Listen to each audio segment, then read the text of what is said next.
कि ये लेडी है जो पास्टर मेरे खिलाफ बोल रही है, ये बिल्कुल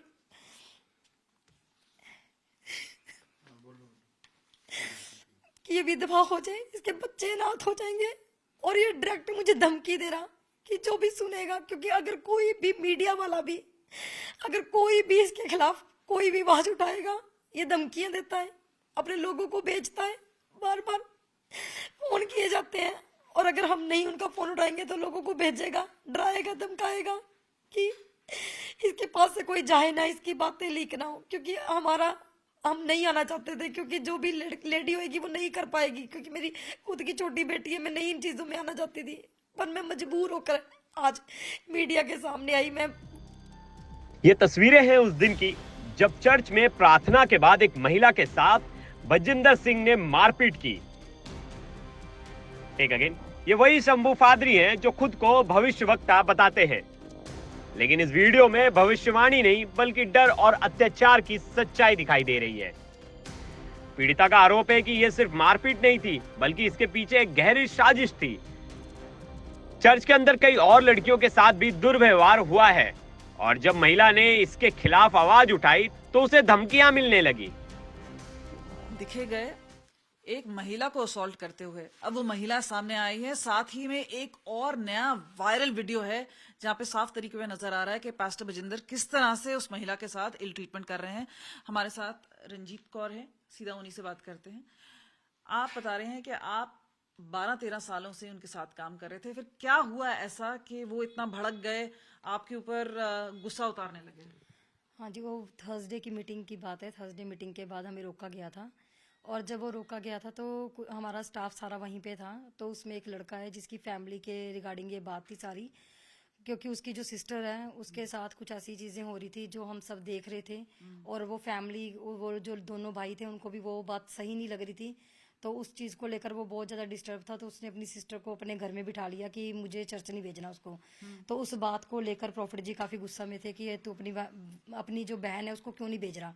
तो जब उसको बोला गया तो उस चीज़ के लिए लेकर उन्होंने क्या किया, अपना फ़ोन उठाया, मोबाइल उठाया, वो उसके फेस पे फेंक दिया। और जब उन्होंने बिल्कुल उसके मुंह पे फेंका तो फिर मैंने खड़ी होकर बोला कि, मैंने बैठी थी, मैंने बोला कि प्रॉफिट जी आप ऐसा ना करो, आपने जो बात करनी है आप मुंह से बात करो, प्लीज़ आप बच्चों के ऊपर हाथ ना उठाओ। और ये उनकी खुद की विश है कि वो सेवा करना चाहते, नहीं करना चाहते, कोई ज़बरदस्ती थोड़ा है। तो उन्होंने क्या किया, वहाँ पे बैठे थे, उन्होंने कॉपी उठाकर मेरे फेस के ऊपर फेंकी। और मेरी बेटी थी, मेरी 1.5 साल की बेटी मेरे गोद में थी, और मुझे लगा कि उसके फेस पे बहुत जोर के हिट हुई है। तो मैंने अपनी बेटी को साइड किया और मैं खड़ी होगी, क्योंकि अगर वहाँ पे और भी मोबाइल्स पड़े थे, मुझे ये था कि कुछ और ना हिट कर दे और मेरी बेटी को चोट ना लगी, और मैं खड़ी होगी। और जब मैं खड़ी हुई तो मैंने यही बोला, मैं क्या ऐसे मत करो प्लीज़, आप मुँह से बात करो, आप ये हाथापाई ना करो, प्लीज़ मत करो ऐसी चीज़ें। और जो वो लड़का आपके सामने खड़ा है उसके रिगार्डिंग बात है तो उससे बात क्लियर करो ये चीज़। तो उन्होंने मेरे थप्पड़ मारा, मेरा गला दबा दिया और मेरे मुँह पे बिल्कुल ऐसे पुश मुक्का मार के मुझे पीछे कर दिया, और काफ़ी देर बहसते रहे। उसके बाद वो लड़के ने बोला निकल के आगे कि वो प्रॉफिट जी मेरी बात है और पास्टर जी ने मुझे ऐसा कुछ नहीं रोका, ना मेरी बहन को रोका, वो हमारा खुद का डिसीजन है लड़की को लेकर। तो वो उनके तरफ गए और उसको, लड़के को इतनी जोर जोर के मारने लगे, इतनी जोर जोर के मारने लगे कि वो लड़का रोने लग गया, काफ़ी रोया। और उसके बाद हमने डिसाइड किया कि ये कब की बात है? ये 13 फेब की बात है और नाइट की 12 बजे की बात है ये। तो इतना समय क्यों लग गया आपको पुलिस को अप्रोच करने में?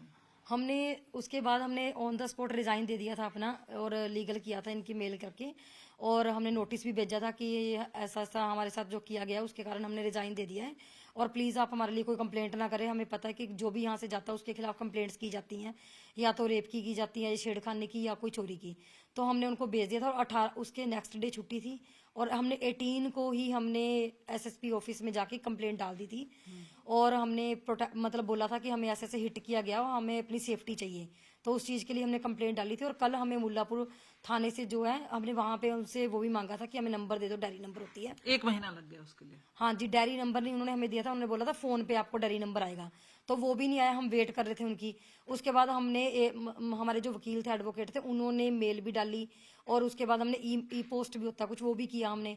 और कल हमारे पास कॉल आया थाना से, तो हम वहाँ पे गए थे आज मुल्लापुर थाने में। तो वहाँ पे हमारा उन्होंने पूछताछ की है, जो भी की है, तो हमने बताया सारा कुछ हमारे लिए। हमसे उन्होंने बातचीत करने के लिए हमें बुलाया था आज। वीडियो तो अभी वायरल हुआ है, लेकिन असली चेहरा क्या है? क्योंकि पास्टर बजिंदर पे पहले भी केसेस हो चुके हैं, तो ऐसा क्या नॉर्मल रूटीन में ऐसा होता रहता है या ये आपने पहली बार हुआ था ऐसा? नहीं, ये जो देखो मारपीट है, ये तो अगर कोई आवाज उठाएगा उसको मारा जाता था।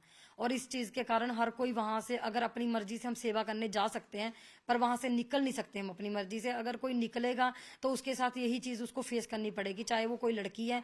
और अगर लड़की है उसका फोन छीन लिया जाएगा, लड़का है फोन छीन लिया जाएगा, उसके साथ मारपीट, उसको डरा डरू के पूरा भेजा जाता है। डराने की बात की जाए, लेकिन जब ये केस की बात आई, आपने ईमेल्स वगैरह भी भेजे, उसके बाद आपको कोई थ्रेट आया है, कुछ आया? जब हमने इनको नोटिस भेजा था तो इनका फोन आया था हमारे फोन पे, तो इन्होंने हमें धमकाया कि यहाँ पे आओ और बात करो। और हमें पता था कि अगर हम जाएंगे तो कुछ ना कुछ हमारे साथ गड़बड़ करेंगे ही। तो हमने इनको जवाब देकर हमने फोन काट दिया था। उसके बाद पास्टर जी को भी कॉल आ रहे थे कि मैं अपनी वाइफ को भेज रहा हूँ, मैं अपने कमेटी मेंबर्स को भेज रहा हूँ, और वो लेडीज लेकर भेजते हैं। और उनका यही रहता है नेक्स्ट कि अगर कोई लेडी भेजेंगे तो वो लेडी अपने कपड़े फाड़ जैसे कर लेगी और ये बोलेगी कि इसने मेरे साथ हाथापाई करी। तो पास्टर जी ने स्ट्रिक्टली बोल दिया कि हमारे घर कोई भी नहीं आएगा, हमें आपकी मिनिस्ट्री से कोई लेना देना नहीं है, हमने आपके साथ कोई कांटेक्ट नहीं रखना।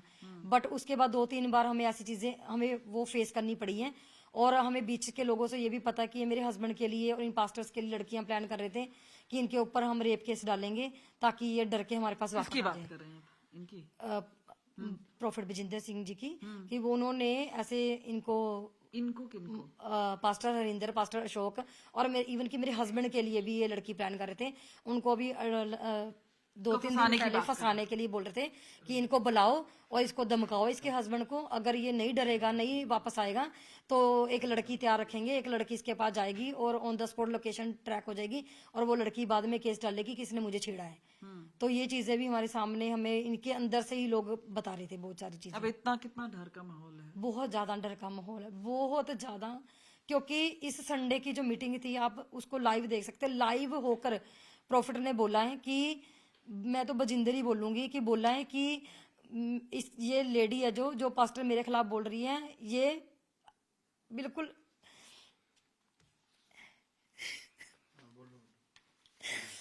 कि ये विधवा हो जाए, इसके बच्चे अनाथ हो जाएंगे।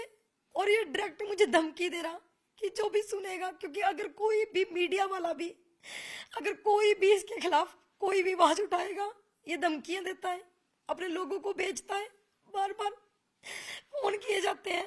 और अगर हम नहीं उनका फोन उठाएंगे तो लोगों को भेजेगा, डराएगा, धमकाएगा कि इसके पास से कोई जाए ना, इसकी बातें लीक ना हो। क्योंकि हम नहीं आना चाहते थे, क्योंकि जो भी लेडी होगी वो नहीं कर पाएगी, क्योंकि मेरी खुद की छोटी बेटी है, मैं नहीं इन चीजों में आना चाहती थी। पर मैं मजबूर होकर आज मीडिया के सामने आई। मैं वहां पे गई, पुलिस चौकी गई कि मुझे प्रोटेक्शन, सच में मेरा बच्चा घर जा रहा है और रियलिटी है, मुझे ये नहीं होगा अभी मेरा बेटा वापस आएगा। कुछ भी कर सकते हैं, कुछ भी, इतनी ज्यादा कुछ, क्योंकि जो ऑनलाइन बोल रहा है बंदा वो कुछ भी कर सकता है। क्योंकि बोलने का मतलब क्या है कि इसका ये विधवा हो जाएगी, इसके बच्चे अनाथ हो जाएंगे। धमकियां सरेआम लाइफ में होकर दी जा रही है। अगर हमने इतने साल वहां काम किया है तो हम 11 साल तुझे कुछ नहीं दिखा कि हम चोर हैं, ये चीजें हैं। आज ही हमारे खिलाफ कंप्लेंटें हो रही हैं, सब कुछ हो रही है, हमारे लिए लड़कियां तैयार की जा रही हैं। इतना ज्यादा कुछ हो रहा है, बहुत ज्यादा डेंजरस है। हम बिल्कुल सेफ नहीं है, बिल्कुल भी। अगर ये बाहर घूमेगा तो हम बिल्कुल सेफ नहीं है, बिल्कुल भी। आपका कहना का मतलब है अरेस्ट होना चाहिए इस पूरे मामले में? इसके ऊपर एक्शन लिया जाना चाहिए, सच में एक्शन होना चाहिए, क्योंकि सच्चाई सामने आनी बहुत जरूरी है। अगर सच्चाई सामने नहीं आएगी तो ऐसे ही लोगों के विश्वास के साथ खेला जाएगा, उनकी आस्था को हिट किया जाएगा। क्योंकि लोग बहुत दूर दूर से बहुत विश्वास रखकर एक परमेश्वर के नाम को, आपका क्या कहना है? उनका कहना है कि ये मैनिपुलेटेड वीडियोस हैं, आर्टिफिशियल इंटेलिजेंस के जरिए किया जा रहा है। आप इसको चेक करवा सकते हैं वीडियो को। अगर ये वीडियो सच में फेक है तो मैं झूठी होंगी। अगर ये वीडियो सच है, क्योंकि हम सबको पागल बना सकते हैं, जो लोग इसकी सर्च कर सकते हैं, IT डिपार्टमेंट है जो भी है, वो लोग बिल्कुल बताएंगे कि ये वीडियो सच्ची है नहीं है। अगर ये सच्ची है तो मैं सच्ची हूँ, अगर ये वीडियो झूठी है तो मैं झूठी हूँ। क्योंकि वो बच्चे वहां पे हैं, जिसके साथ मारपीट हुई है, वो बच्चा बोल रहा है मैं वहां था ही नहीं, मेरे साथ ये हुआ ही नहीं, मुझे मारा ही नहीं कभी गया। तो ये चीजें सोचो कि उनके ऊपर भी कितना प्रेशर किया जा रहा है कि वो बच्चे झूठ बोल रहे हैं। तो हम तो बाहर हैं, हमें नहीं पता कि अंदर उन बच्चों के साथ क्या हो रहा है, क्या कुछ भी। हम ना इस चीज को जज कर सकते, क्योंकि उनके मोबाइल से हम सबके नंबर डिलीट किए गए हैं ताकि वो हमारे कोई कांटेक्ट में ना रहे, कोई भी इंसान वहां पे। ऐसा इस हद तक वहां पे टॉर्चर किया जाता है। अगर कोई किसी ने जाने का नाम ले लिया है, वहां पे हम अपनी मर्जी से जा सकते हैं पर अपनी मर्जी से वापस नहीं आ सकते। एक ऐसी जगह है वो। आगे के लिए क्या सोचा आपने? आगे के लिए मैं यही चाहती हूँ कि जो सच्चाई है वो सामने आनी चाहिए।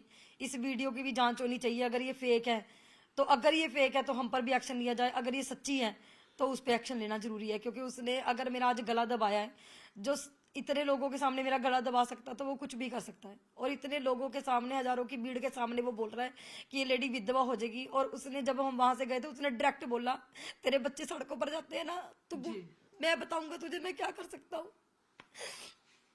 विक्टिम है, भावुक हो रही है। जाहिर सी बात है, एफआईआर की जो बात की जा रही है उस पे सबकी नजर आएगी, खासतौर पे पंजाब पुलिस किस तरह की कार्रवाई करती है, क्योंकि इससे पहले भी देखा है कि केसेस तो हुए हैं लेकिन कार्रवाई किस तरह की हुई है। फिलहाल पास्टर बजिंदर की तरफ से, और आपको बता दें मिलियंस ऑफ फॉलोअर्स हैं उनकी तरफ से, और कई उनके अपने भक्त हैं जो उनकी पैरवाई भी करते हैं। लेकिन यहाँ पर जब विक्टिम सामने आई है, वीडियोस वायरल हुए हैं, तो एक सवालिया निशान अपने आप में खड़ा हो रहा है कि एक तो कार्रवाई क्यों नहीं हुई, और कार्रवाई अगर होगी तो किस तरह की होगी। बजिंदर सिंह के खिलाफ मामला दर्ज हो चुका है, लेकिन अब सवाल ये उठता है कि चर्च के अंदर और कितनी ऐसी घटनाएं हो रही हैं जिनका पर्दाफाश होना बाकी है। क्या ये धर्म प्रचारक वास्तव में लोगों की सेवाएं कर रहा है या धर्म के नाम पर भय और सत्ता का खेल खेल रहा है? पीड़िता आज भी अपनी बेटी की तरफ देखती है, हर उस थप्पड़ की गूंज उसके कानों में है। वो कहती है कि अगर उसने अब आवाज नहीं उठाई तो और भी मासूम जिंदगियां तबाह हो जाएंगी। अब ये मामला कोर्ट में है, लेकिन क्या इंसाफ हो पाएगा? ब्यूरो रिपोर्ट, क्राइम तक।